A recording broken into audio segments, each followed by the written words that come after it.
to mark the significance of defining a new geological time. It's going to be the Anthropocene. We are going to follow with a case study to make it local and to make it real.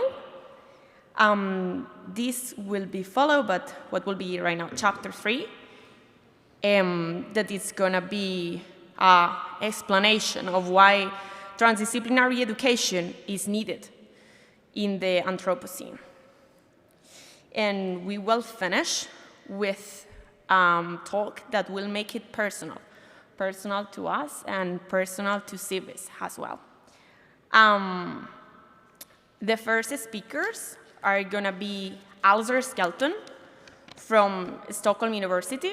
He's a professor in geochemistry and petrology, and Todd Elders will follow. He is an ex-professor in Tübingen that moved recently to Glasgow. I've been told that it is because of the weather and the beer. He is a professor, and he will be the head of the School of Geographical and Earth Science in Glasgow. And I will let them to it. Ooh, sorry.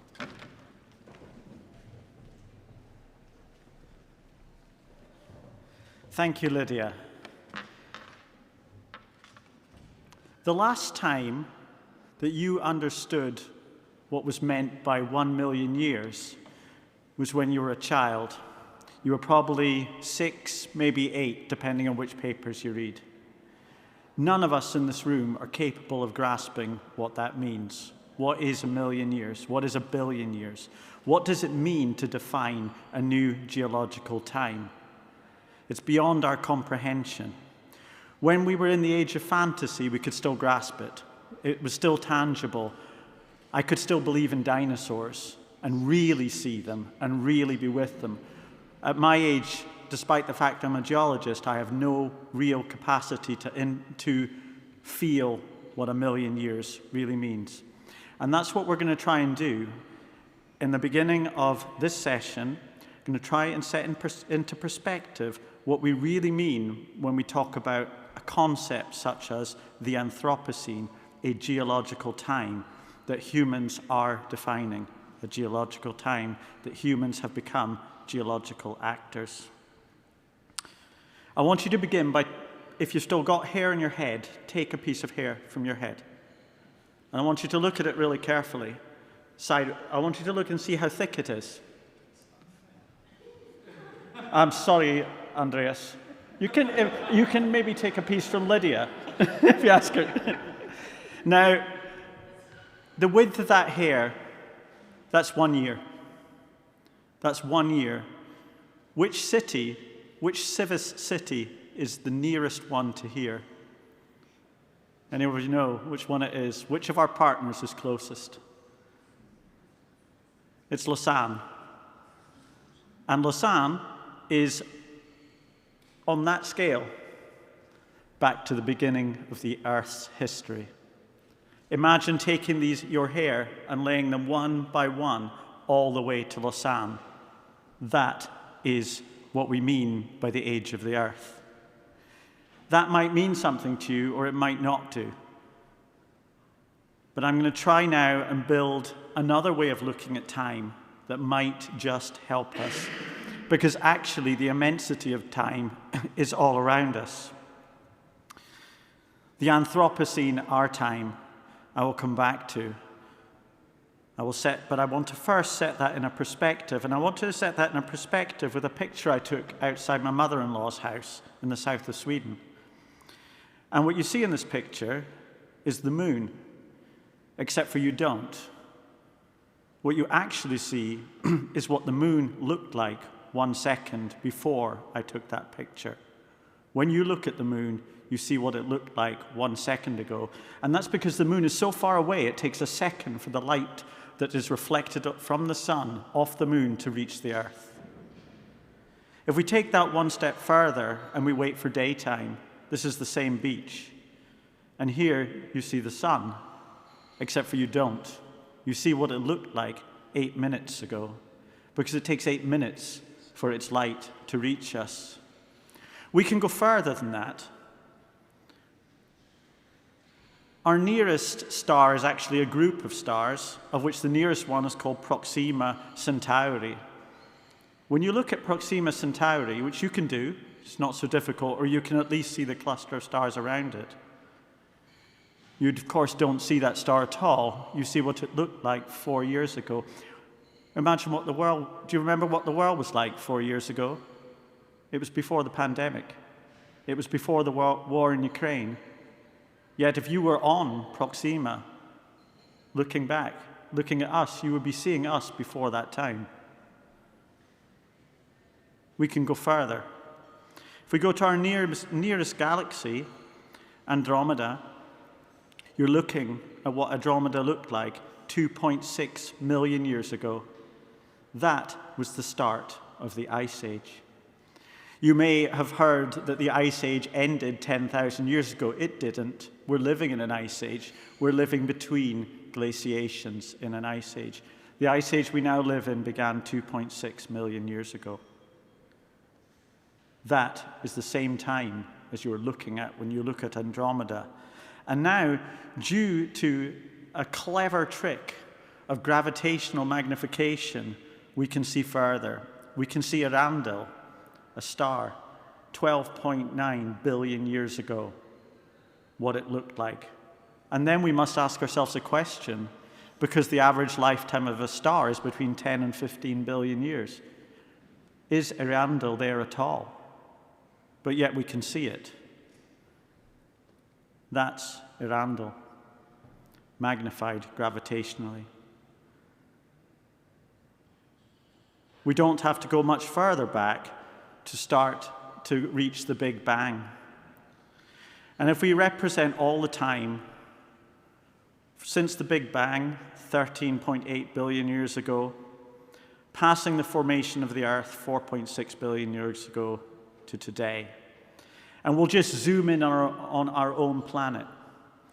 And we'll try, instead of thinking of this as 4.6 billion ungraspable years, we'll do an analogy. We'll just make it 24 hours. We will imagine that the Earth was formed 24 hours ago. And today is 24 hours later. So 1 day and 1 night. So now let me walk you forward to the Anthropocene. We don't know much about most of time. This is the oldest mineral grain ever studied on Earth. It's 4,113 million years old. It's a zircon. What it is doesn't really matter. On our 24-hour period from midnight, it's 2:15 in the morning. You're probably asleep, or you should be. Or maybe you've just come home from a party and should be going to bed. If I take you to rocks which are not quite the oldest ones in Europe, but almost, and it depends what you think about Brexit, there'll be 2.8 billion years ago that they were formed, and they were formed in a completely different world, that instead of having the 7 continents we have today, we had hundreds of thousands of tiny little continents ricocheting around the world with a superheated Earth, all of them volcanic. That was the world at 12 minutes past 9 in the morning on our 24-hour geological history. We move forward, and something happens. We have living organisms called a special type of bacteria that does not use oxygen to live, and it gets replaced with another type that produces oxygen called cyanobacteria. And thereby comes the rise of oxygen. And this is the first species on Earth that changed the chemistry of the atmosphere. We're another one. We're changing the chemistry of the atmosphere.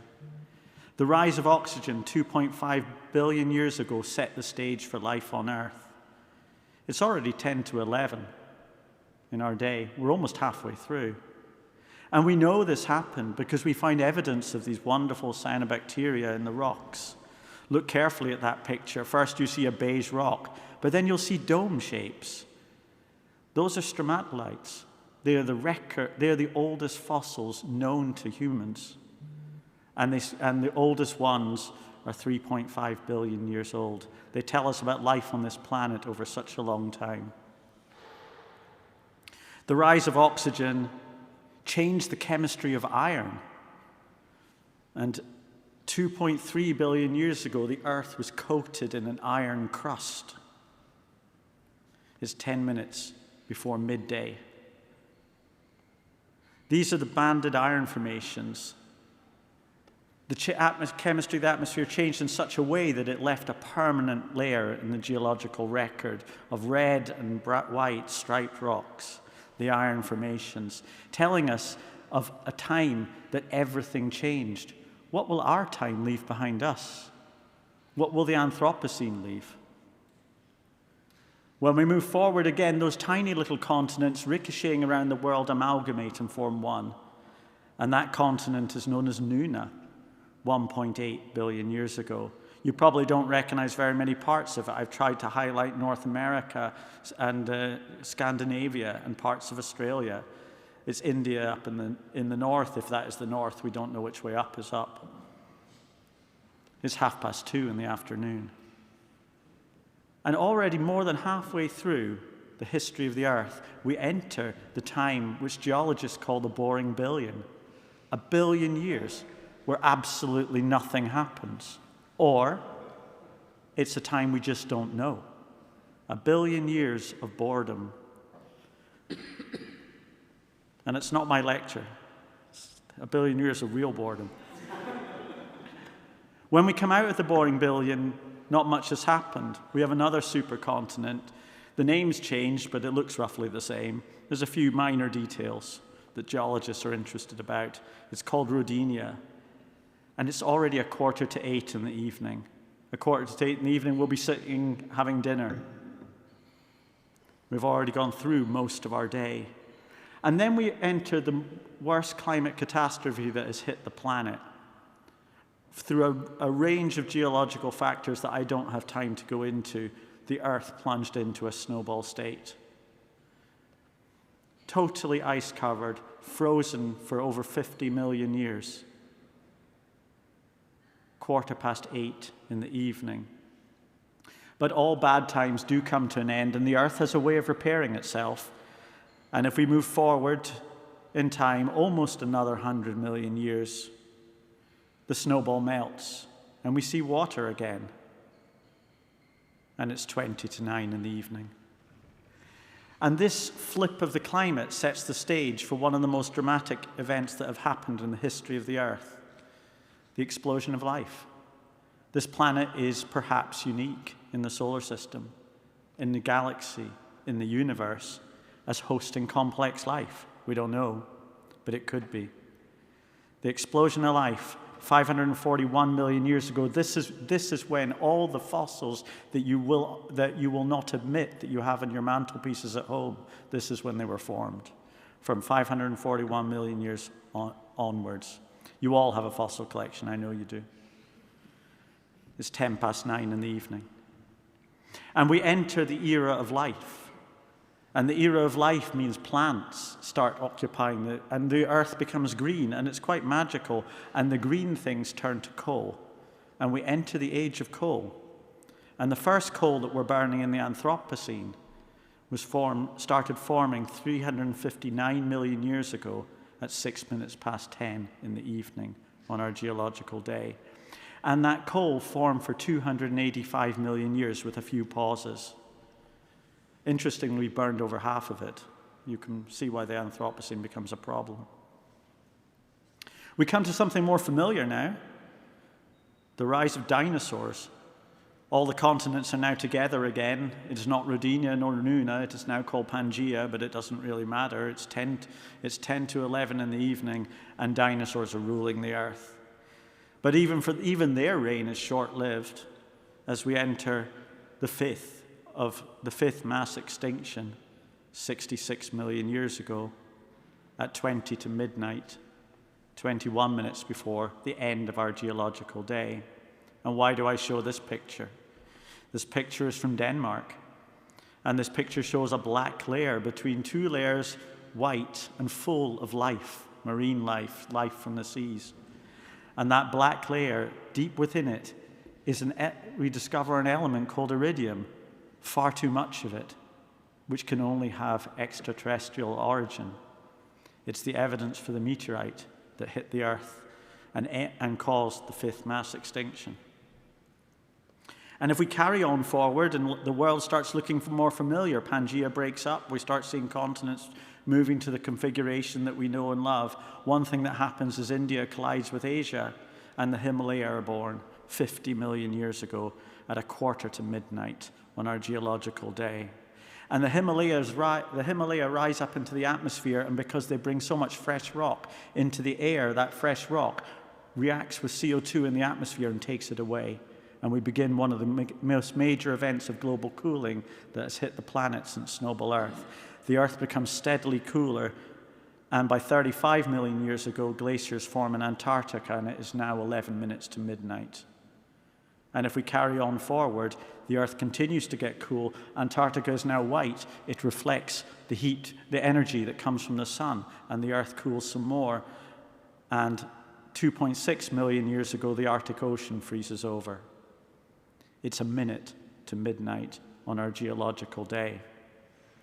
Remember Andromeda? That is what Andromeda is seeing right now. And we still are not here, because the rise of humans occurs 6 seconds before midnight on this day, something between 200 and 300,000 years ago. And all that coal that formed over 285 million years ago powers the Industrial Revolution. And then to that comes oil and gas. Well, the Industrial Revolution was 5 milliseconds before midnight on our day. And when we come to the Anthropocene, an era where we can see our own planet from another celestial body, it is only 1 millisecond before midnight. So when we talk about defining a new geological time, just imagine what it means. And maybe the words of Paul Crutzen in 1992 start to have some meaning for us, that it seems appropriate to assign the term Anthropocene to the present, in many ways human-dominated geological time, following on from the Holocene, the warm period of the past 10 to 12,000 years. The Anthropocene, a time when the global human-made mass exceeds everything living on the planet. Will we leave a mark in the geological record? Will we be visible? Should it be a new geological time? Well, when a geologist asks that question, they ask, can I mark this time with a golden spike? And a golden spike is something physical, a spike you actually nail into the rock. Can we mark the Anthropocene if we came back in 1 billion years with a metal spike and say, this is when it happened, this is our time? Can we do that? This is the question that we ask if we say we're going to define a new geological time. And there is a proposal from the Anthropocene Working Group that indeed we can, based on that huge amount of mass moved around the Earth by humans. And then one wonders is, how do you define it? When did it begin? The proposal is that the Anthropocene started in 1950. And it's tempting to think that it's linked to the Great Acceleration. The Great Acceleration being the point in time in 1950 when the curve changed from a gradual increase in population to a rapid increase, such that population is now increased by a factor of 3 since 1950. The same time that the global economy increased by over a factor of 10. And global energy consumption increased by a factor of 7. And that global energy consumption was, of course, from that coal. It was 285 million years of history that took to make. And when it was burned, of course, it went in coal, oil, and gas, it becomes CO2. And the great acceleration is marked by the rise of atmospheric CO2. But it is none of these changes that will mark the start of the Anthropocene. These changes may well mark the sixth mass extinction, but they will not mark the start of the Anthropocene. The proposal is something quite different. The proposal for the start of the Anthropocene golden spike, would be defined by the artificial radionuclides spread worldwide by the bomb testing from the early 50s. Just like the iridium anomaly, the iridium that was left behind by the meteorite, our nuclear testing makes a globally synchronous surface over the entire globe, which you could use to define a new geological time. As a geologist, I feel that the mass extinction that may follow is maybe a more significant event. But what the Anthropocene will be told in the future. And that will do. You've had enough of me. Now it's time for Todd.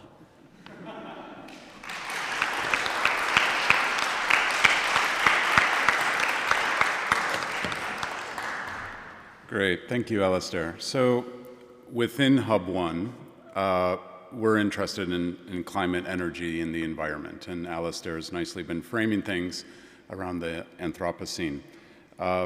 We are a very transdisciplinary group in how we're looking at this, and what I'm going to do is continue along the same theme as Alistair, but I'm going to raise some kind of fundamental questions that come up when you start talking to people from different backgrounds.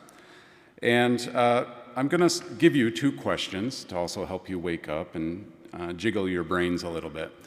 The first question is pretty easy, okay? And I'd like to see a show of hands here. So I won't ask for a show of hands with the second question. So the first question is, how many of you here are concerned that humans might be making an impact on our climate? Oh yeah, okay, everyone. Okay, now sometimes, I teach introductory geology, and I've been doing this for more than 15 years. And there's always in a class of about 120 people, there's usually one or two climate deniers, but that's okay. So you're all fairly well educated there. Okay, so now here comes the more difficult question. Imagine it's Friday night or Sunday afternoon. Okay, let's go with Friday night. You're at a cocktail party with your friends, okay? And there's something on the news about global warming and humans and stuff, and a friend comes to you and says, you know, how do we really know that humans are contributing to global warming? Could you answer that? It's hard. In an introductory geology class, most of them can't. They would say, well, we're putting CO2 into the atmosphere and putting other greenhouse gases into the atmosphere. Well, there's lots of geologic, biologic processes that do that also. So how do we actually know that humans are doing this? Well, okay, first strategy would be to say, let's measure it. And so this is a very famous curve called the Keeling curve. So this is time, the year 1960. On the left-hand side here, going to close to present here. And then here's the atmospheric CO2 concentration that you see on the vertical axis. So what do you see? It's growing. It's growing, almost looks exponentially, increasing with time. Now there's also what's really fascinating in this, I think, too. You see all these little wiggles in here? Well, that's actually the biosphere breathing. That's northern hemisphere summer and winter, and vegetation taking up and then releasing, or taking up CO2 and then not doing it. But the interesting thing is, so a lot of people looked at this and said, oh my goodness, humans are contributing. I mean, this corresponds with population growth and some of the curves you just saw from Alistair of what's been happening over this time period. But still, can you answer the question, how do we really know that humans are driving global warming? Okay, because there are many other processes that do this. Also, if we look back in geologic time, we see increases on the order of 100 parts per million in CO2 going into and out of the atmosphere. So is it really fair to say that humans are doing this? That we're a problem? Well, if you want to answer that, what do you need? Well, you need a tape recorder. You need a tape recorder that's going to tell you how this atmospheric CO2 and other greenhouse gases varied even further back in time. In other words, we want to know what the world is naturally doing. Now, here we are only 1 millisecond before midnight, but to do this, we need to step back. And so now I'm going to rewind time because I'm superhuman, so we're going to go back in Earth history a little bit. And we're going to do this with one of the most beautiful tape recorders that we have on Earth. So welcome to Antarctica. Doesn't really look like it. Alistair's photo was nicer. But here you go. This is the Antarctic ice sheet. To give you a sense, you're looking at it in profile. This is about 4 kilometers thick of ice. 4 kilometers. It's pretty impressive. And actually, a lot of the ice sits below sea level. I won't go into that, but that's actually a really big problem if you start melting it. So our tape recorder for understanding how these gases change with time is actually coming right up here. And what you can do, if you think of it, if you're on the top of Antarctica, near the center of it, every winter you deposit a layer of snow. Yeah? Okay. Then you have summertime. The next winter you deposit another layer of snow. And you keep doing this. And you keep doing it for the millions of years that Alistair mentioned there. Now, the beautiful thing about this, if you take these layers of snow and look at my nose here, trapped between these layers of snow are gases, atmospheric gases that were present in the atmosphere at the time that snow fell. So here we go. This is now super cool, right? We have gases, we have CO2 trapped in there, we even have methane. So we can go back in time now and see what the Earth was naturally doing. How do we do that? Well, this line that you see through here, this is a drill core that was drilled through the Antarctic ice sheet, close to the center of it. And from that, you get these things, okay? So here you are. This is an ice core. I don't know what depth this comes from, but they've drilled, I believe it's over 2 kilometers deep. And on the shelves here, there are many more ice cores. We have tens, hundreds of kilometers of ice cores stored around the world where people are then taking a little slice out of these things, extracting the gases that are in there, and then if you have an age model for how old that ice is, you can then get an image or a concept of what the world looked like before humans were inputting greenhouse gases. Okay, so ready for the answer?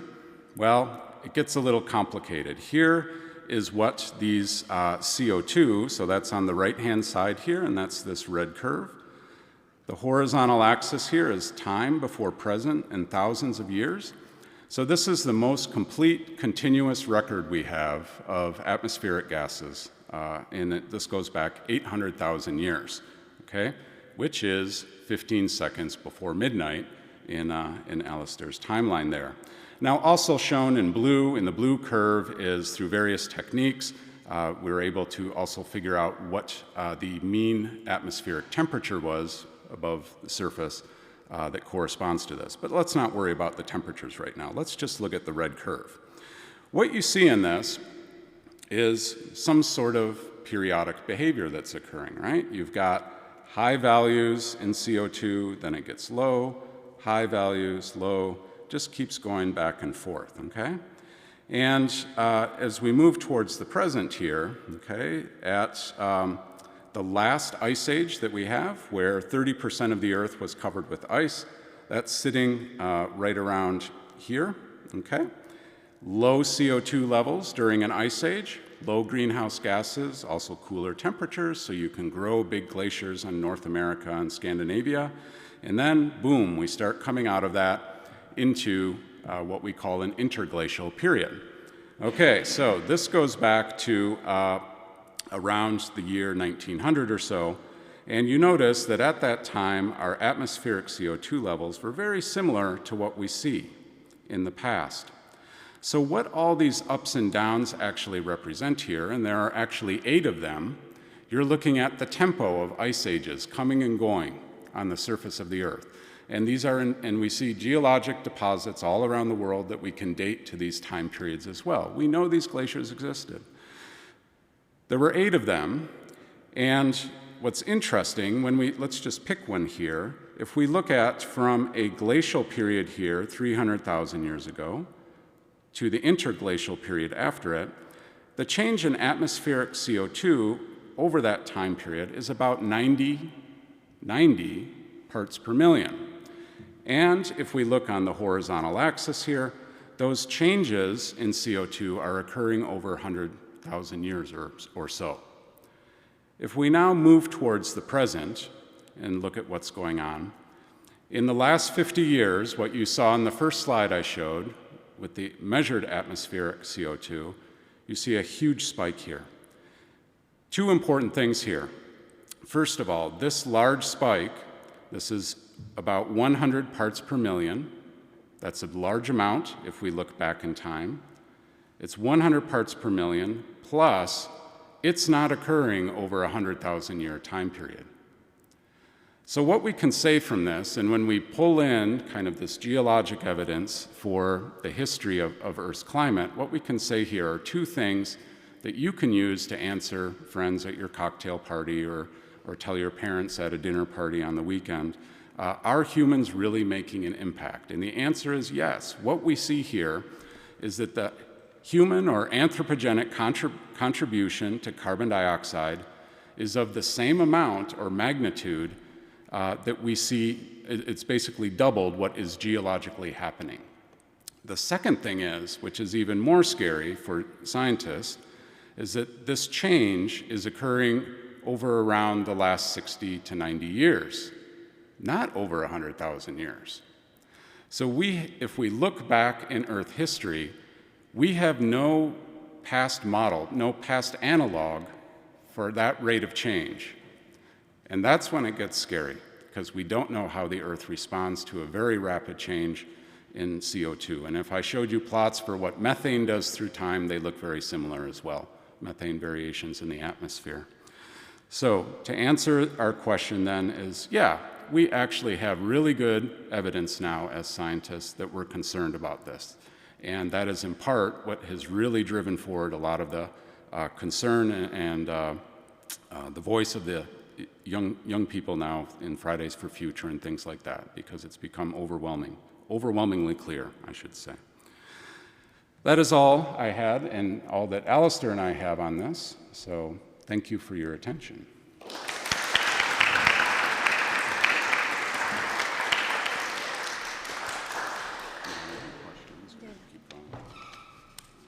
Thank you so much, Alistair and Todd. I hope that now everyone, even if they ask you on 4 in the morning, you can definitely answer that yes, the human ET is affecting the concentrations of CO2 in the planet. And now we are open for questions for Alistair and Todd. If someone wants to make any questions right now, otherwise you will have another chance after all the talks. Monica?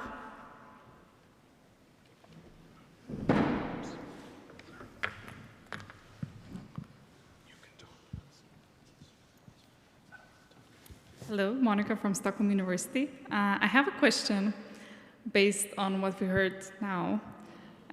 Looking into the future and currently having huge investments in space and aviation industry, what would you say, is there any common grounds for people working towards protecting our planet, working in collaboration with people that are designing solutions such as planetary sunshade for the planet to bring the temperature down, or is that not an option at all? I think I'll take that question if I may.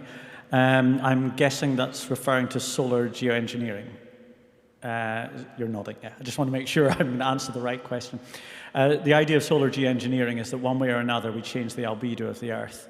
The albedo means the reflectance of the, how much solar light, solar energy is reflected back into space. The idea then is that we cool the planet. The cause of global warming is CO2 in the atmosphere.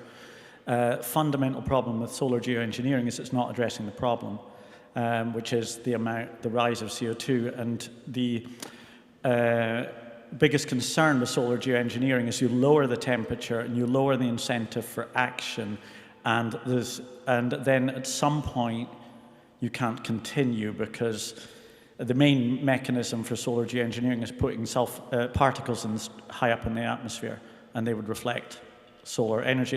And we know it works because volcanoes do it. But the problem is you have to keep refilling, because they stay there for weeks to months. And that means, of course, you have to emit a lot of CO2 to refill it, because you have to get planes up in the air to spread them. That costs a lot of money. And how long can you continue? Because if you don't continue, the Earth has continued to be, the greenhouse effect has continued to strengthen, and the moment you stop, the rise in temperature becomes even faster, because you're switching off the cooler.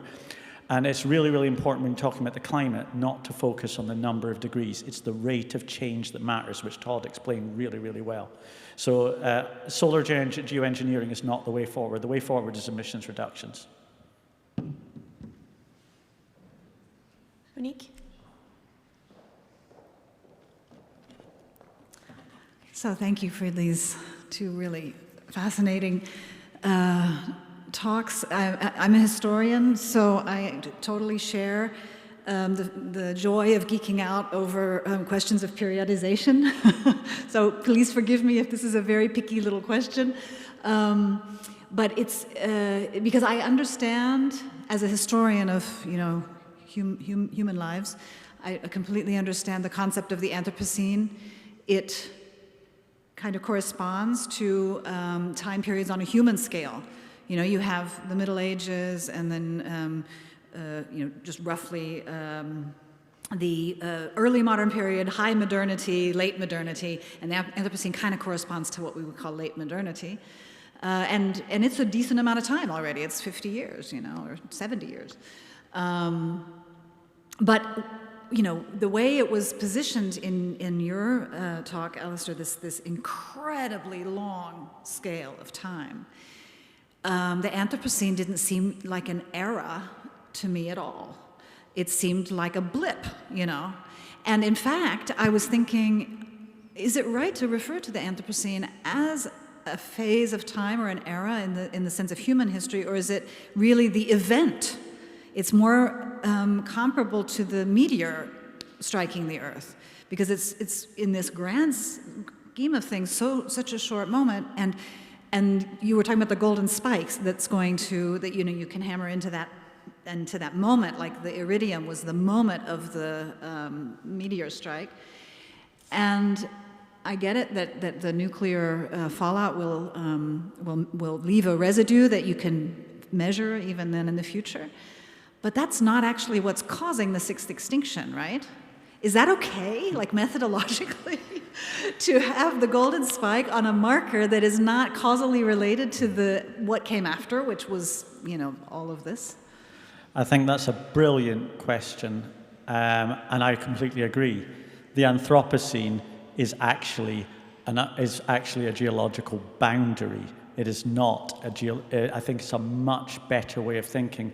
And if we go back to the analogy, which is the end of the Cretaceous time is the time of the dinosaurs. The layer of rock below that boundary contains fossils of dinosaurs. The layer of rock above it does not. The layer of rock below the Anthropocene will contain fossils of humans and fossils of everything else that went extinct at that boundary. The layer above will not. I think that's a beautiful way of expressing it. Thank you. I think that Christian also had a question. Yeah. Whatever works for you. For the Zoom, okay. It's also on the concept of the Anthropocene, and I completely understand the value added, and of course the concept also made a huge impact, also on public discourse, etc. But I wonder to what extent you reflect also on the critique of that concept coming from the, from the social sciences, also, coming from historians who say it's actually disguising that there's no such thing as humanity, yeah? And actually what is causing this change are social processes, steered and caused by different groups and some say, well, Anthropocene is disguising that there's so many human beings not adding to this, yeah, and it's actually, suggesting that there's one agency or one agent doing it, humanity, and this is too flat of a concept, yeah. Yeah, rich people in the West do it basically, right? But Andreas Malm, the Swedish guy, actually, wrote a lot about this, and I'm really sympathetic to the concept of how do you reflect on this critique. Yeah. The cause of the Anthropocene, or the cause of the mass extinction that we are potentially triggering, and we don't need to trigger it, by the way, I'm not that negative. We actually can reverse this. But the cause is, I agree, we link it to CO2, to fossil fuels, but there's a deeper cause. It's often referred to as nature-culture dualism, the separation of humanity from nature. Has set the stage for the Anthropocene. Without that separation, which basically goes back at least as far as Aristotle, and often is referred to Descartes, that separation between humanity and nature allows us to see, and in the writings of Descartes to Queen Christina, it's actually quite beautiful how it's expressed, because Descartes talks about love, and it says that, and he expresses that humans are different than animals because humans are capable of rational love. There's a separation between humanity and nature, which according to Descartes is not capable of rational love, it's only the biological love. The reason why that matters is because in the same letter, Descartes describes the relationship between humanity and God, and that the mind of the human is an emanation of God, and that and therein is a separation where nature is not only separate from humanity is above nature, and there's nature-culture dualism, and there's the root of the crisis, and that will not be preserved in the geological record. That will be preserved in our minds. Okay, I can see a couple more hands. However, I think that I'm going to ask you to keep those questions from before, because we have more speakers talk, and we don't want to run out of time. So I'll make sure to remind that there were 2 extra hands for the next round of questions at the end.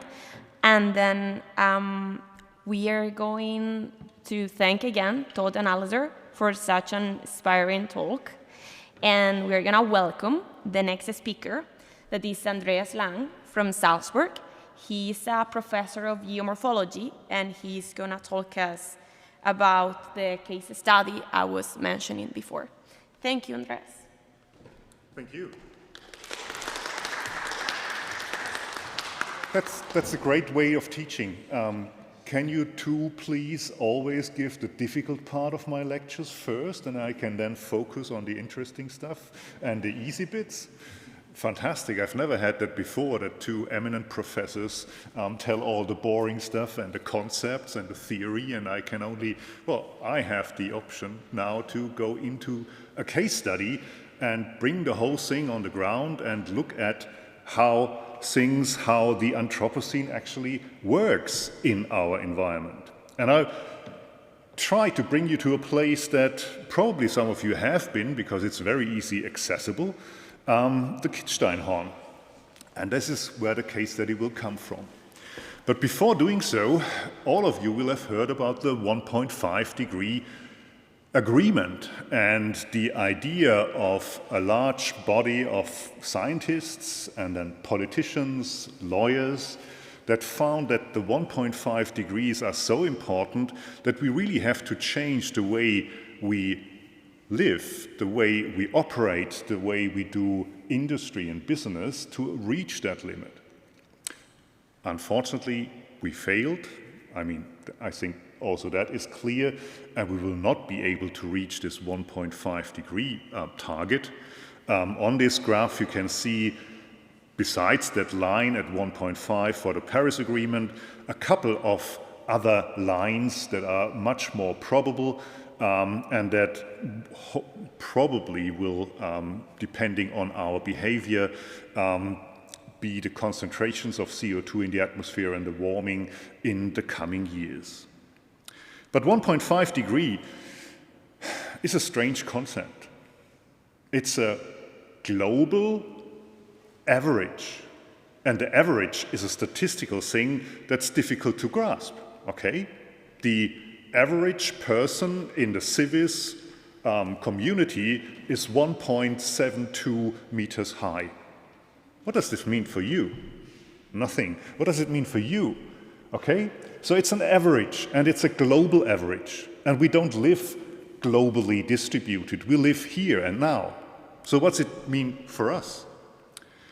And it's also something that goes back to before the industrial period, before we started with emitting fossil fuel gases in a big scale. So when we use that 1.5 degrees, we need to be aware that this is not for all of us. It's for the average, so basically it's for none of us. For all of us, it will be different. And the place that I work in the last couple of years is in the Alps. And in the Alps, we have the big advantage that we have observations of climate parameters for quite a while. And the closest to the place that I work is the Sonnenblick Observatory that has been in operation since 1886. It's at 3,100 meters, so that's very close to the same elevation that we are working at. And it gives us this time frame. So you can see here on the time axis from 1885 to the present, this green dots and the wiggly red curve, and that is temperature observations. And that temperature increased over the time from just before the Industrial Revolution to today by 3.3 degrees. Okay? 1.5 is the target for the end of the century coming. Here, we already have 3.3 degrees. So the 1.5 is clearly not something that can be reached here. And it's a nice way of showing that in all the mountain areas and in the polar regions, global warming is twice as fast as the global average. So those are the hotspots. This is where things really happen. And now if we forget about the 1.5 degree and if we look at the scenarios that are there, that means that up in this altitude, we will have a warming of about 7 degrees by the end of the century. And 7-degree temperature difference, that's the difference between the average annual temperature between here in Tübingen and Rome. Okay? So on a CIVIS scale, this is quite significant. And that is a game changer. And it's especially a game changer in a landscape like that. That's an image from winter, everything covered in snow. Now this will probably be still a common thing in the future because we are at a high elevation in winter. So snow is not the issue. The issue is the ice. That's disappearing. And all of you have seen images from glaciers disappearing, getting shorter and shorter and shorter, and not just getting shorter, but as you can see in that image, they're also wasting down. They are losing mass even in the top locations. And that's problematic. Not just for the loss of ice, but because what's happening now is that there is fresh rock that was covered by the ice before, now at the surface. And that fresh rock is not your monumental hard rocks that you expect those mountains to be made out of. It's crumbling. These are loose flakes of rock that are just sitting there and fighting with gravity. And they fall down. And this is something that we can monitor in these rock walls that are marked out here. And the results can be seen on this graph. All the different rock walls that are imaged here show these red symbols on them. And the red symbols stand for where a rock has detached from the rock wall and has been fallen down. And the larger the symbol, the bigger the rock. So it goes up to several hundred cubic meters. Not just as big as this room, but some of them the size of small houses.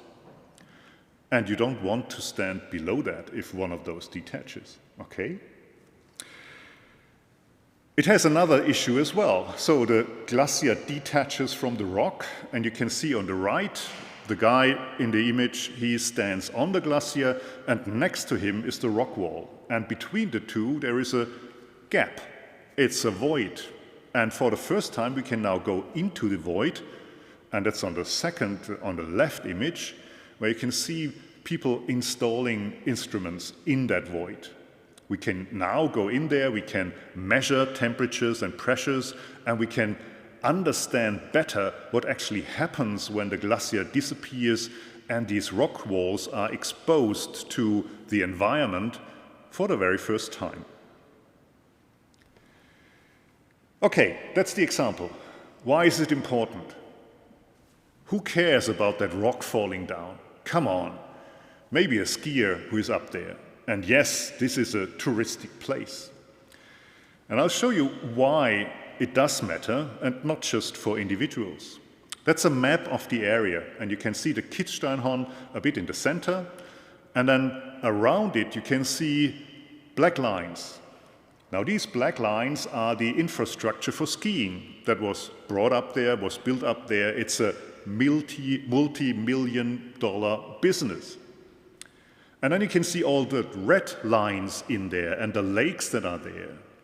These are reservoirs, they are artificial lakes. This is where Austria produces its energy. So the state of Salzburg gets 100% of its energy, electrical energy, from there. And the Austrian rail system gets half of its energy from there.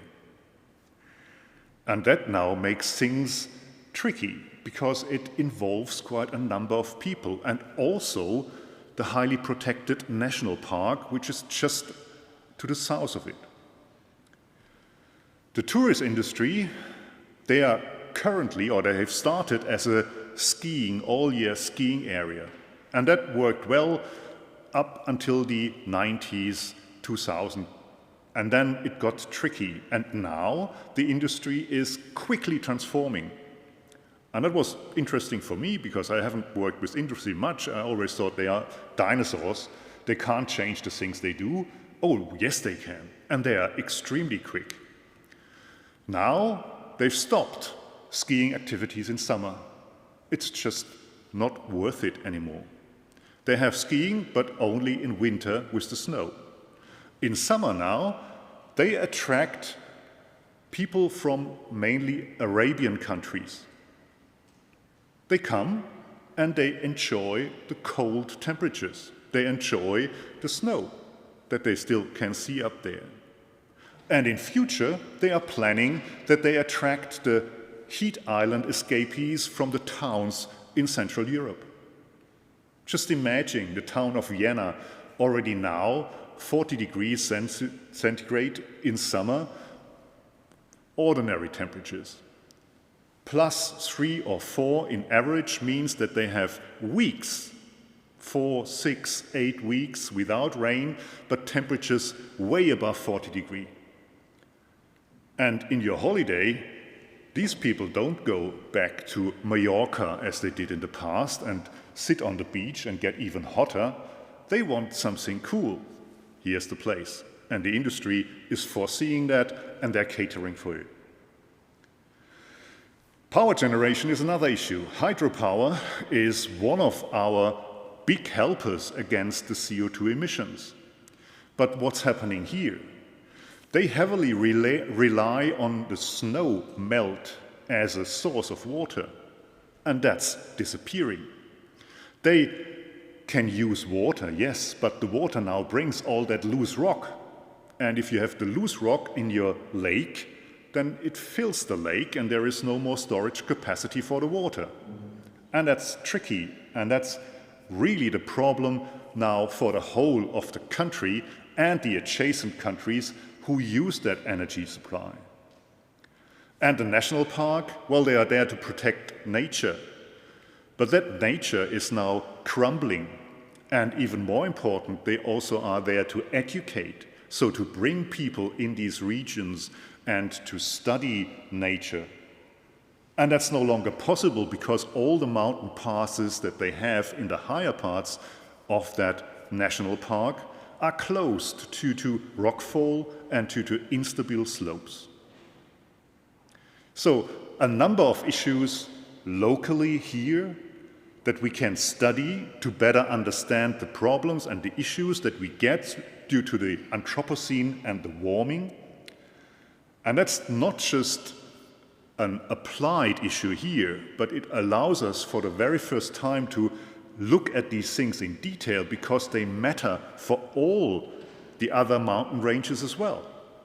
And now things get far more important because just think about the role of glacier meltwater in the Himalayas for the big populations in Asia, or other issues that we have in other mountain ranges.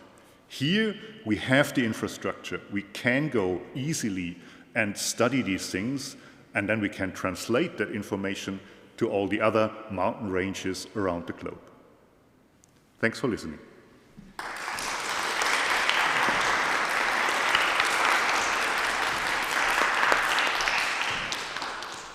Thank you so much, Andreas, for this presentation of a real case of what climate change is doing right now in our planet. We have around 2 minutes to make, let's say, 1 or 2 questions. So if someone has a question for Andreas, please raise your hand. If there is people online that has a question, they can send a message. Otherwise, you can make him a question afterwards. We good to continue then? Okay. So the next presentation is going to be made by Ria Dunkley from Glasgow. She's a senior lecturer in geography, environment, and sustainability. Please, Ria.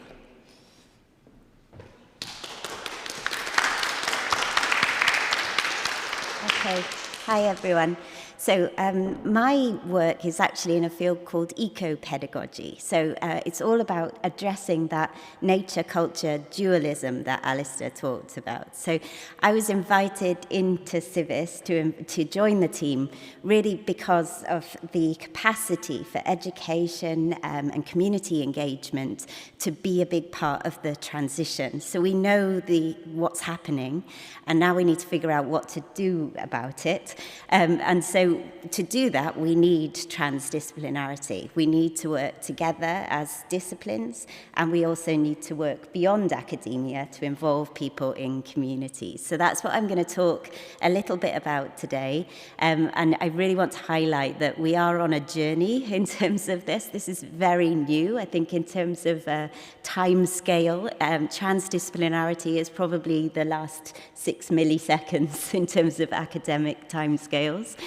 But we are kind of going on that journey together. So in terms of what I'm going to cover, I thought I'd give a definition of transdisciplinarity, but tell you a little bit about what it actually is, because I'm sure for a lot of people in the room it's quite a new term. So we can do that. We can then look at why we take a transdisciplinary approach within education. So thinking about living in the era of the Anthropocene, why do we need this kind of research and education? And then we're going to take a brief look to what some of the responses could be. So what does this actually look like in practice? What does the methodology of transdisciplinarity involve?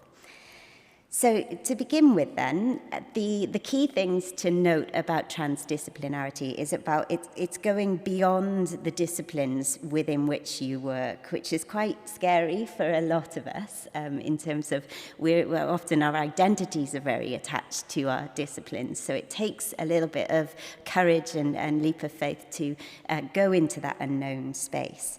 It's about perhaps going beyond the establishments of the universities as well, so going into community spaces, going into perhaps community groups, policy spaces, industry spaces, and thinking about what do these issues look like from different perspectives. So it's about incorporating the range of different understandings that come from natural sciences, social sciences, humanities, the arts, literature, all across the board, as well as going outside the ivory tower of a university too. And it's about gaining and creating knowledge and understanding with communities. Now, often this is something that strikes fear into the heart of a lot of academics, is that we we are willing to let go of our position of authority and expertise to accept that there are people within communities and spaces outside academia that can know a lot about these issues and the solutions to them, from whom we can work with towards solutions together. So there's a leap of faith involved in there. And it's a means of better understanding the challenges that we face, as well as then coming up with solutions on the basis of those improved understandings. So it's that sense of you come up with a theory, perhaps a model for doing something, but unless you know how people are going to respond to that on the ground, sometimes you can end up thinking, well, why hasn't this worked? Whereas if you involve people in a process of co-production, that's far less likely to happen. So in terms of thinking about social and environmental impacts, we need to underline that the aim really is still on academic excellence. So we still want to produce excellent research. We will still sort of appeal to the rationales of our own disciplines in that sense. But it's also about societal impact and policy impact. So it's about creating real change. It's something too about thinking about what the outcomes are, not just for academics, so not just speaking to our peers within academic journals, but also producing outputs maybe for policymakers, maybe for community groups that help them to take forward some of their things that they're trying to do in physical spaces in the real world. And in this sense, this is where the kind of eco-pedagogy comes in for me. It's this idea that education itself, and education as a lifelong process, through research, through engagement with academics, can be transformative. So it's not just learning for learning's sake, it's actually for transformation. So the methods then, what do the methods look like in transdisciplinarity? So we're about essentially reassessing worldviews, so reframing ways of thinking for our students, thinking beyond the traditional disciplines to think at a problem-based level. It's also about integrating a range of people's perspectives. So we might think about integrating Indigenous local knowledges into our curricula so that there's this appreciation of how you can understand climatic shifts from spaces outside of the academy too. It's about maybe engaging with issues of social justice within your local communities and thinking about how they relate to issues of climate change itself. In a sense as well, the focus is really on experiential learning and place-based learning. So we focus upon where we actually are. So for me in the city of Glasgow, that involves going and getting feet on the ground in places and seeing what's happening in places and helping communities to do things. So we were talking about this yesterday and looking at a piece of grass outside of the classroom and just thinking, you know, you could do biodiversity studies there, you can do soil remediation studies there, you can look at the health implications of standing on that piece of grass and, you know, what it is to have a piece of grass outside your office window. So there's ways of looking at a place and it being a living laboratory for thinking about how we create a different kind of way to relating to the world around us.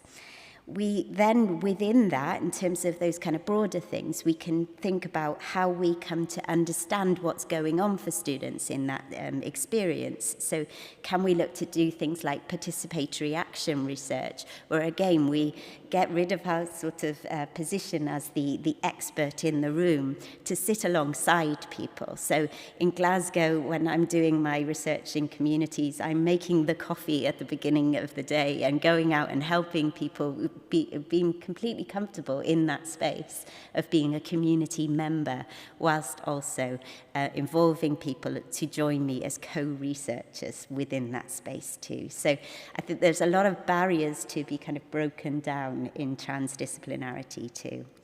And then in terms of how we can analyze data, again, the transdisciplinary space can be fascinating here.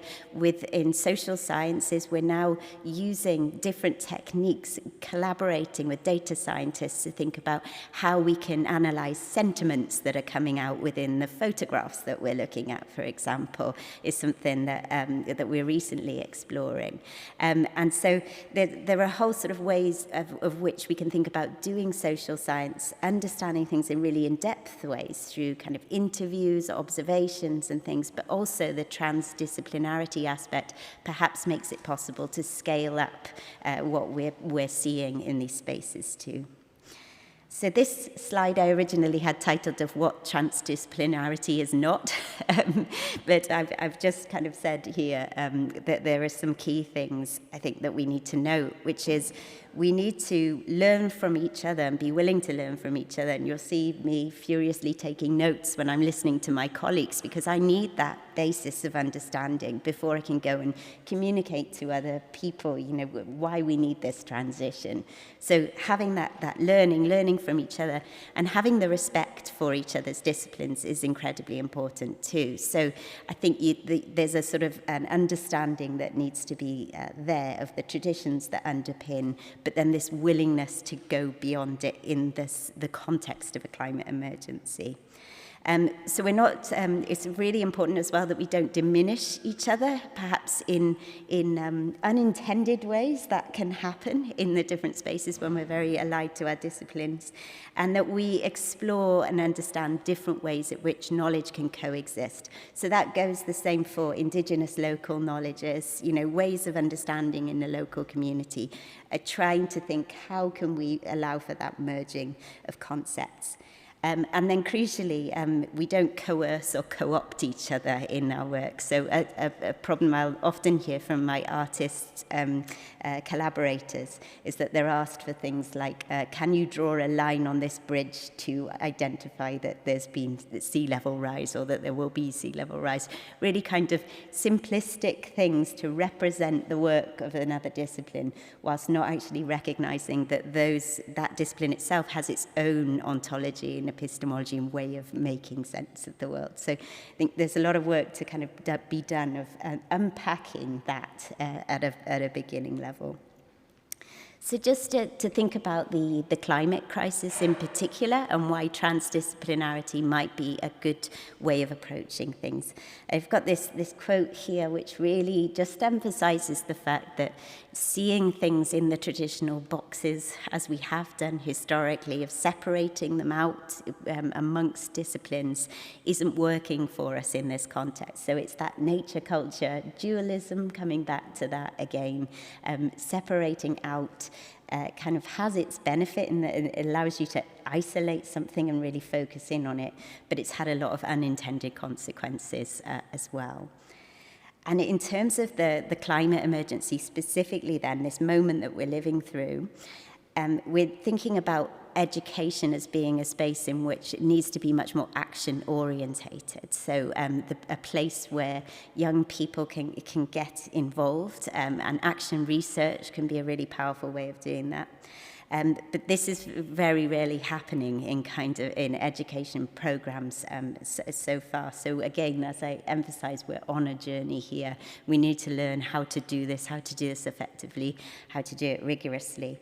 and to really recognize that the role of environmental knowledge in community activities too, because if we think that maybe there's issues and boundaries between disciplines, what I'm finding is in a big project I'm working with in communities is that we're spending 18 months just actually making friends and getting to know places, because people are really skeptical about academics and institutions coming in, extracting knowledge and leaving again. So we really have to think about all of this in this situation.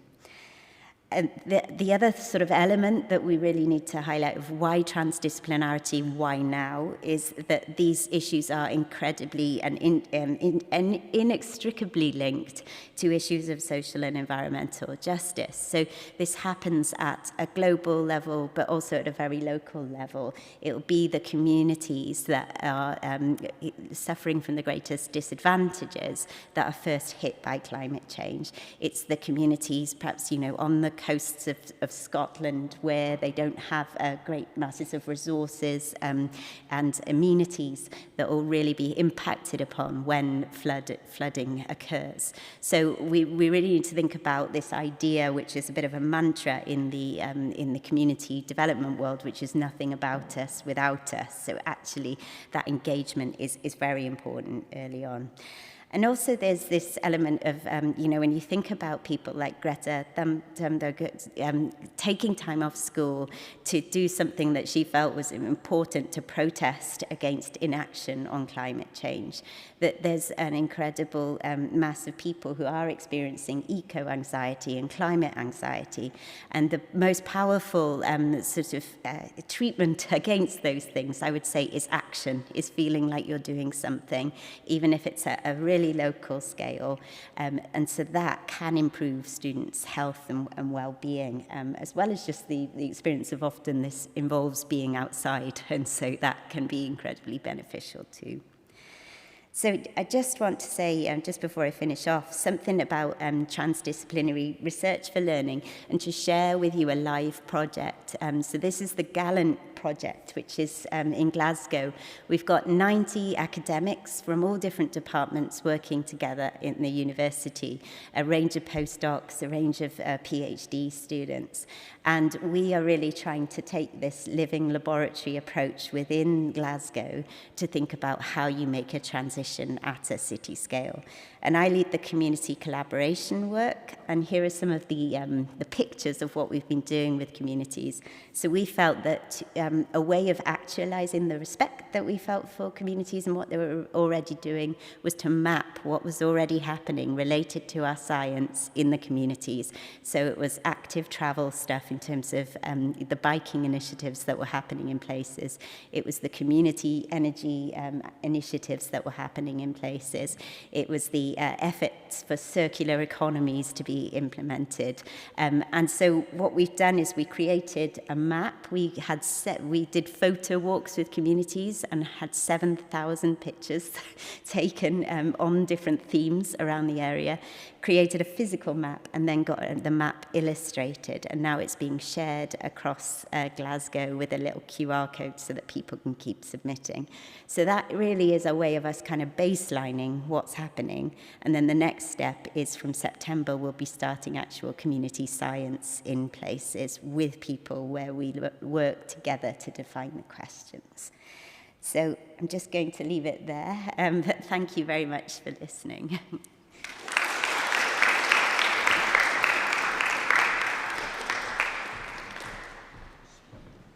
Thank you so much, Ria, for showing us that by understanding and respecting each other, it is possible to achieve a new way to learn, to teach, and to do research to tackle the wicked problems we are currently facing. And that's a goal that all our CIVIS hubs are currently working on. So thank you so much. If there is any question for Ria, please raise your hands. Otherwise, you can, again, ask her after the last talk. And I don't see any hands, so we will pass through the last. Okay, there is one hand. Please.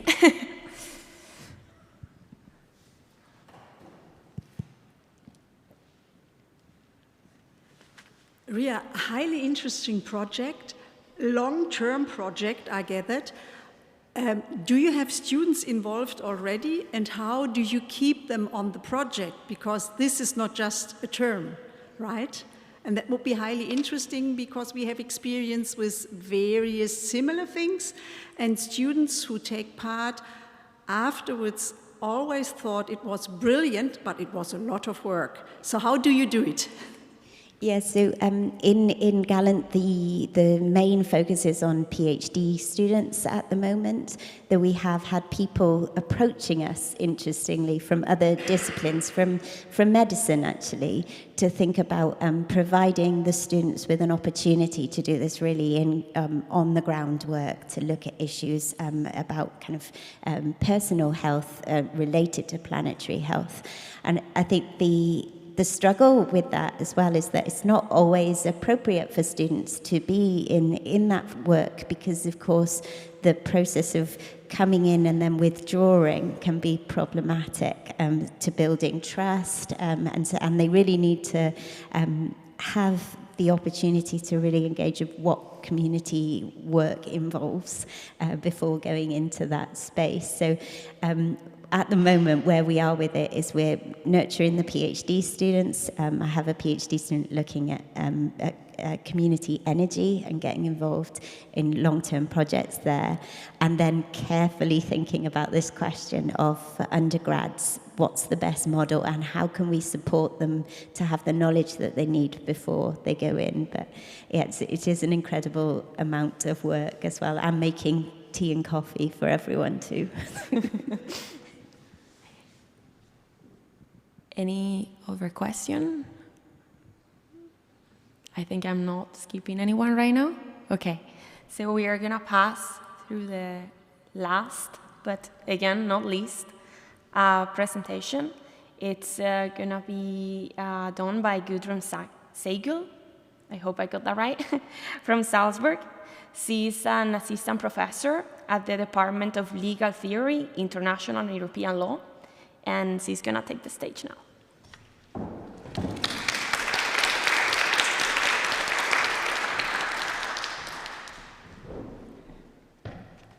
Thank you, Lydia.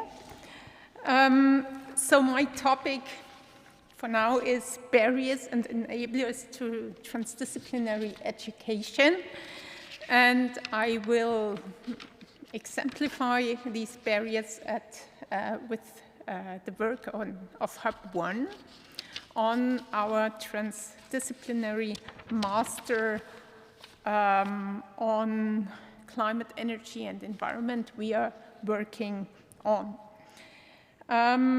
So we have heard about the climate change problem and that we need understanding from all disciplines to overcome the challenges and achieve the Paris Agreement goal of 1.5 or 2 degrees centigrade. So whether we know we probably won't achieve the 1.5, but maybe the 2. Yet it needs a lot of work and it needs transdisciplinary work. The problem we face is that we have a lack of understanding, of mutual understanding of the different disciplines. So for instance, natural scientists may be able and are able, as we saw, to explain climate models, to suggest pertinent approaches to combat climate change, but due to the lack of knowledge of political and legal decision-making, for them it's very hard to understand how our current legal framework allows, let's say, to cut down rainforests. Yeah? On the other hand, for lawyers and politicians, it's very often very difficult to understand what exactly the problems are, what are meaningful solutions, what does make sense, what does not make sense. So this can, of course, only be overcome through interdisciplinary and transdisciplinary cooperation.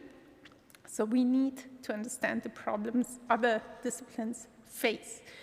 The purpose of our planned master is to to have graduates of the program which are able to communicate between all disciplines and to facilitate mutual understanding necessary to address the climate change crisis and to develop solutions.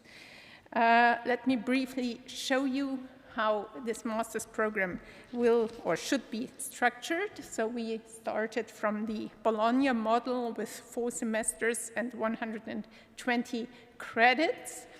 So students from all disciplines, all bachelor students, so they have to have a degree, they could follow this or could enroll in this program. We start out with a MOOC, a massive open online course, and we have already offered this since January. And by now we had, I think, 1,300 students enrolled in this program, so it is quite successful. We are happy with it. And then you would have the first semester in Stockholm with a transdisciplinary block where basically students get an introduction or from the different fields of science, so system thinking, energy and matter, environmental humanities, law, policy, sociology, and so on. The second and third semester, students should do at different universities, and they can choose between different disciplinary blocks, so geosciences, biology, law, economy, and so on. So they will have a chance to choose between these different blocks. The last semester there they will do a master's thesis and will get some courses in transdisciplinary literacy, so that they are basically able to read papers from different sciences. Yeah? And then, which is quite interesting, the master thesis has to be defended before professors from other than their own discipline, yeah, to facilitate this communication. Now, what are the barriers and enablers? And here we face basically 2 types of barriers in our work. The one is, of course, the scientific barriers, that we basically all speak different languages and be able to create understanding for each other. The second are administrative barriers, so setting up a program between 11 different CIVIS universities and 6 African partners is a challenge. A little spoiler, CIVIS has proven an enabler to some extent, to a large extent, let's say, but still CIVIS has to overcome a lot of barriers before we will be able to offer this master's degree. So let's look at the scientific barriers first. So we do have a lack of basic knowledge of other disciplines, and this goes through very, it's very broad. So first of all, very often we do not understand the research questions and the issues, what exactly are other disciplines researching. Yeah? So for instance, when you think geology, it's about areas of time and so on, but what exactly can this knowledge about the different areas contribute to climate change? Likewise, we have law, and very often I got the question, what, you're a lawyer, you do climate change, what are you doing here? Yeah? So it's very, very difficult to explain this, and we have to overcome this. Second question of course, the methods. We all speak different languages. Me as a lawyer, when I see a diagram in a paper, I stop reading. Most of you who are natural scientists, when you see some legal text, you stop reading. Yeah? So we have to overcome this problem. We have to be able to talk to each other, and that's the third issue. We speak different languages. We all speak different languages. And we had that very often in our discussions that, I mean, words where you write books about. I mean, you had to explain to me what the Anthropocene means and why we need that. Yeah. So and the other way around, if me as a lawyer, when I talk about the regulation in the EU context, I know exactly what that means. To all of you who are not lawyers, to say, well, the regulation is a law, that's it. I mean, you don't know these details. So that's the barriers. And I think in this context, CIVIS is a great enabler. And it's an enabler to create this kind of communication necessary. So the hubs we have, and I talk about our hub, and I'm sure the other ones are the same, we have experts from different disciplines at hand. I can ask them all the questions I want to ask, and vice versa. And second, we have experts from different countries and regions at hand. And here I talk especially about the African partners, because the climate crisis cannot be solved in Europe. And we have to be aware of that, and for that reason, I think it's crucial to integrate the African partners in the drafting of this program, in the teaching, but also to find, to have students. Yet we have difficulties here. There are some challenges in this CIVIS structure, which can be overcome. I think that's very clear.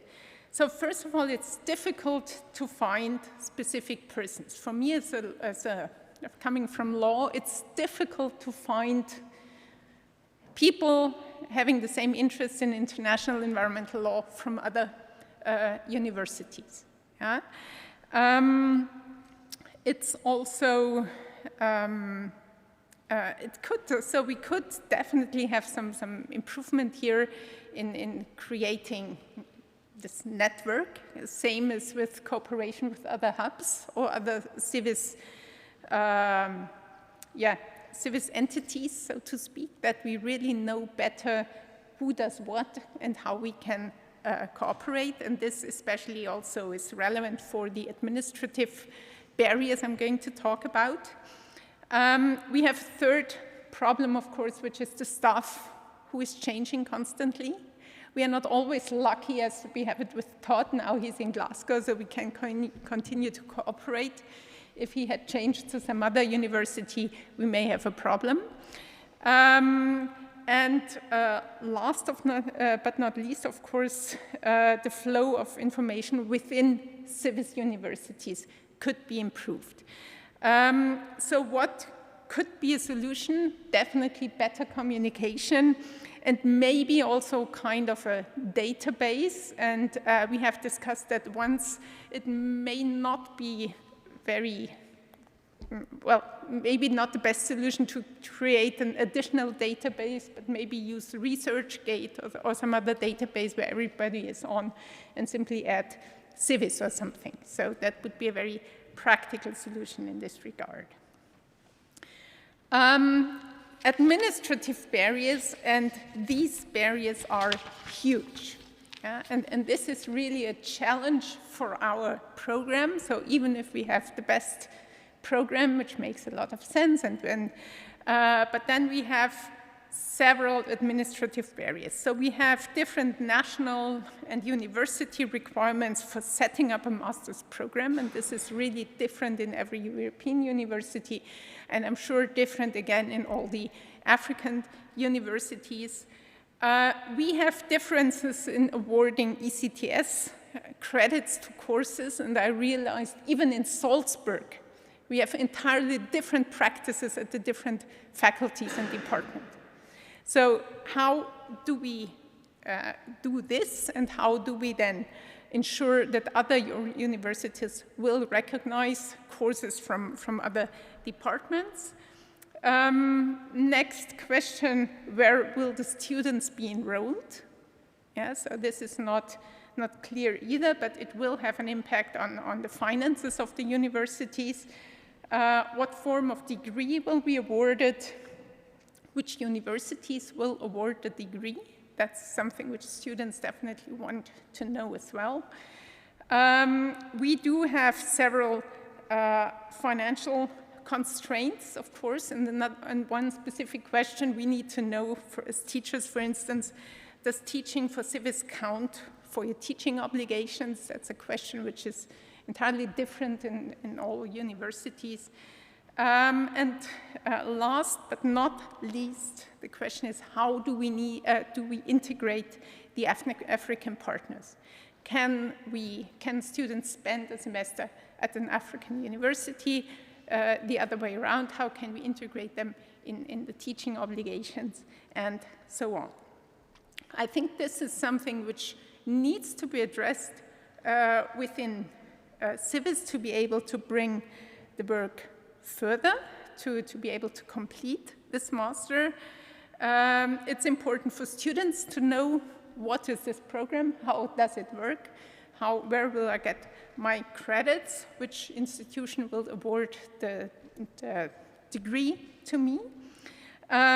Important, it's also for educators. We originally planned to start this program in, I think, 24. Now it will be 25. The planning for 23, 24 is already done at all universities, so we need 2 years in advance to know all these questions. Same for students, they need to plan in advance.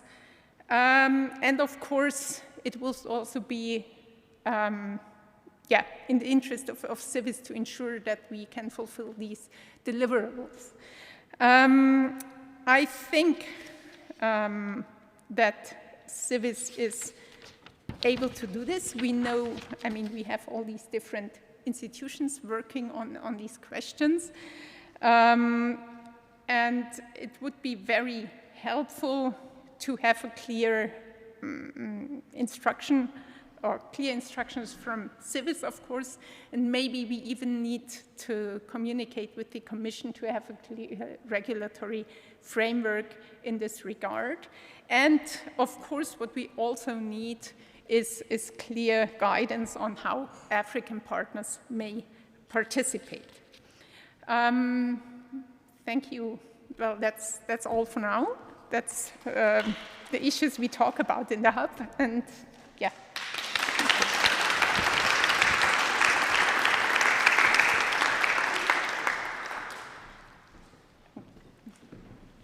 Thank you, Gudrun, for presenting what the hub is currently working on and the problems we are facing. I wanted also to take a moment to thank Gudrun, Ria, Andreas, Todd, and Alistair, and all the other members of Hub 1 that have been working incredibly hard for the last year to try and make things a reality. So please.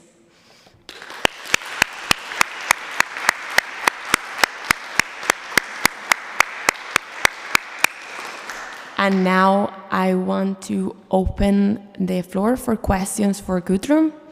Monica?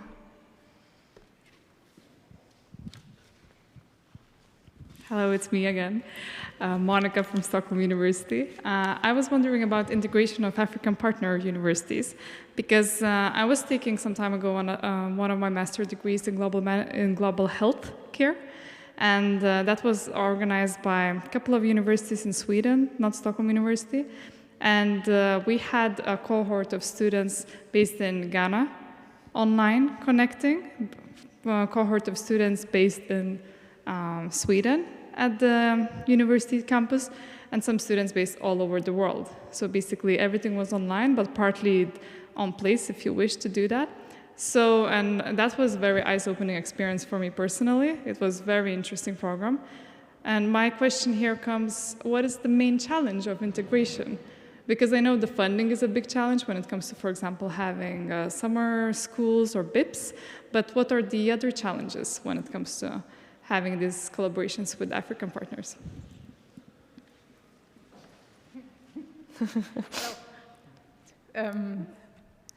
That's, well, challenges, I guess it's really mainly those administrative challenges. First, for instance, you do not know if you do a BIP, and that's something which even in the national university, if you participated in a BIP as a Salzburg student, you don't know how you can use it for your own curriculum. Yeah? What would be other challenges? Lack of information, of knowledge. Maybe I can narrow down. So basically, if you look at the challenges that are specific to that region, working with that region, if there's any more unique challenges, not that the same ones that you face among all universities, but more like working between Europe and Africa, so to say? Well, I probably cannot say very much. I can say, or maybe you want to add that. I just can say we have in our Hub 1 meetings, we have from 2 African universities participants, which there is no challenge from that. I mean, there is no challenge for being an African university. I think that that's entirely similar. Yeah, and we had I went to Makerere in Uganda 2 weeks ago with a CIVIS mission, and we had the impression. I mean, yeah, there is no challenge from coming from an African country. Extremely interested, extremely good discussions, interested students, interested professors. So I don't know, maybe. Can I add? I'll just add to this briefly. I mean, the challenge actually from my perspective at least, with the African partners is exactly the same challenge we have with the CIVIS universities, and that's getting people engaged and interested. So, you know, here, when I was at Tübingen, people have heard of CIVIS, but actually getting them to commit to, you know, contribute in teaching or things like that, and even the students, you know, they've got enough going on. Why deal with this new thing? So, and that I see as the same problem. And from my perspective, it's a little bit harder also with the African partners because I don't even know who to contact to kind of build these connections. And I think once you get professors involved in other countries, the students will follow, hopefully, because there'll be internal marketing and advertising, and it might be easier to engage that way. So I guess the challenge is more of a human nature challenge than political, in my opinion. Do we have any other question for Gudrun, please? Hello, Beatrice Racovițanu from University of Bucharest. My question is, what do you do with the professors that don't agree with this kind of thinking, the transdisciplinary? Because I myself, I experienced this many times at my university in my literature classes when I wanted to make some associations with psychology, because literature is about psychology in some sort of way. And some of my professors denied, no, you just have to look at this from this paradigm and only this. What do you think about that? Yes, I feel your pain. I've experienced this for many years, and I think the thing that springs to mind is I saw once presenting the man who'd won an Oscar for the Woodstock documentary, who was also a physicist. And he did this wonderful presentation where he was talking about, it looked like something on an LSD trip, the whole PowerPoint presentation, but he was just saying, you've just got to engage the 10%, man. Everyone else just wants to party. And I think that that's the thing that springs to mind, is that actually there will be people who this isn't their thing, but that doesn't mean that it doesn't have to be your thing. So, you know, over time, over years, I've been told by different people of, you know, this falls between stools, it's going to be really difficult to publish, you know, all the barriers. And if I'd just listened to it, then I wouldn't have gone on the interesting journey that I'm still on. I wouldn't be sat here with these folks doing this, basically. And so I think it's having a confidence that if you believe, if you see the connections between things, and that's the way the world makes sense to you, then keep following it through and accept that you're not going to win everybody over, is my advice there. I hope that helps. Okay. Is there any other question? Otherwise, I will let the two participants that had a question before for Alistair and Todd to have the floor, please, if you still remember the question. Do you? So, hello, I'm Jonas from Tübingen, and in my introductory courses, so I study geography, in my introductory courses we learned that the change from the glacial the glacial times to the interglacial times was caused by the Milankovitch cycles. But you know, Mr. Ehlers, you showed us a graph with the CO2 levels rising and falling. So my question is, what is exactly causing those climate changes? Is it the CO2? Is it the Milankovitch cycles? Or because, from my perspective, if we have ice or if we have a glacial time, then we don't have that much vegetation on Earth. So shouldn't we have more CO2 in the air then? Yeah, I mean, we could both answer this, I guess. But great question and really complicated, so I'll keep it brief. You are correct. So for those of you that don't know what a Milankovitch cycle is, these are variations in Earth's orbit that occur on different time scales, tens of thousands to 100,000 years. And they result in things, Earth getting more or less solar radiation, basically. That's definitely important, but that's actually not the complete answer. And we have this whole other thing going on, which is super exciting, the carbon cycle. And so basically plants and organisms are hugely important in this because they're continually pulling carbon dioxide out of the atmosphere to build their biomass. They also die, but then related to this, as CO2 is going up and down, you also change the rate at which you break down rocks. And this is because of the temperatures changing. And when we call it weathering, when you're chemically breaking down rocks, the process of doing that actually pulls CO2 out of the atmosphere. So without going into more detail than that, my point is you have some fascinating interactions between the biosphere and the solid Earth and the atmosphere that are kind of modulating these variations. And Alistair looks like he wants to add something in here. Well, and the oceans, yeah. Oceans are hugely important. So. Okay.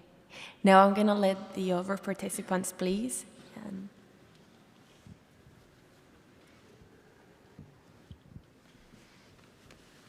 So, Todd, I'm going to ask you a question, but I know the answer. But I'm asking this question on behalf of Donald Trump.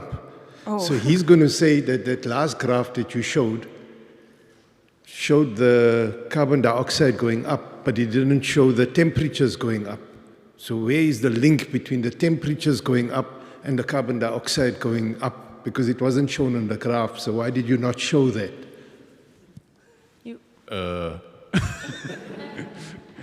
The relationship is there. And yeah, it wasn't in the graph, but yeah. So there is a relationship there, and I think Andreas kind of showed some of this in his talk as well. I mean, we do see the global mean temperatures going up.